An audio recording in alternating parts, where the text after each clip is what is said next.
Que ce soit lors de la planification du projet ou encore en cours de réalisation du projet, on peut vouloir raccourcir la durée totale du projet, la rapprocher un petit peu plus. Donc, on veut accélérer le projet. Ça nous prend évidemment des données pour pouvoir accélérer le projet dans la phase planification ou encore lorsqu'on est en phase réalisation. Une activité, de quelle durée peut-on la réduire? Il faut répondre à ça. À quel coût peut-on réduire la durée d'une activité? Et si on tient compte des ressources, quelles sont les ressources dont on dispose afin de réduire la durée d'une activité? Ça nous prend des données pour faire ça. Un bon gestionnaire de projet est en mesure d'aller chercher ces données. On utilise le plan initial et on applique à ce moment-là une procédure de réduction. Une procédure de réduction parmi d'autres, c'est la suivante. Tant que l'objectif de réduction n'est pas atteint, on va procéder par itération. On considère les activités critiques à l'étape où on est.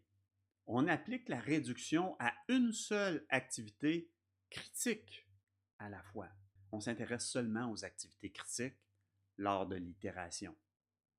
Les activités non critiques ont déjà de la marge. Ça ne sert à rien de réduire la durée d'une activité qui n'est pas critique. Ça va juste augmenter sa marge. Ça ne changera pas la durée totale du projet ou la fin du projet. Donc, on applique la réduction à une seule activité critique lors de l'itération. On recalcule le plan.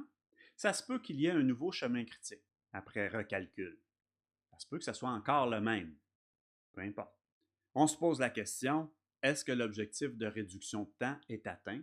Si oui, on arrête. Ça se peut qu'il ne soit pas atteint, mais que toutes les options sont épuisées, c'est-à-dire que ce qu'on a comme activité critique après le recalcul de plan, on ne peut plus réduire l'une de ces activités. L'objectif de réduction n'est pas atteint, mais nous n'avons plus d'options, ou encore on recherche d'autres options encore.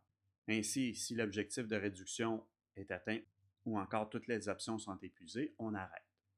Sinon, on poursuit, on recommence avec le nouveau plan qu'on vient de recalculer. On considère les activités critiques à cette étape. On applique la réduction à une seule activité critique qu'on a. On recalcule le plan.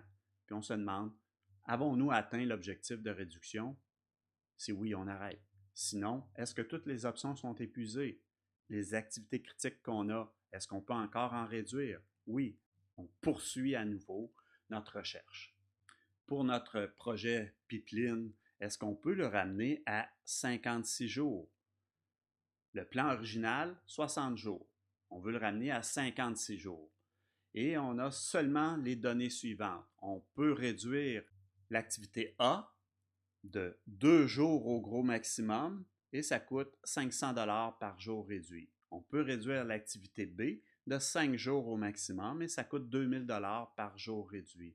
On peut réduire l'activité F de 3 jours au maximum et ça coûte 2500 $ par jour réduit. On peut réduire l'activité G de 3 jours au maximum à un coût de 4500 $ par jour réduit. On applique la procédure de réduction. Ce qu'on a ici par coût par jour réduit, c'est sur chaque jour réduit. Mais ça pourrait être un coût qui est différent. Plus on réduit une activité, plus ça coûte cher.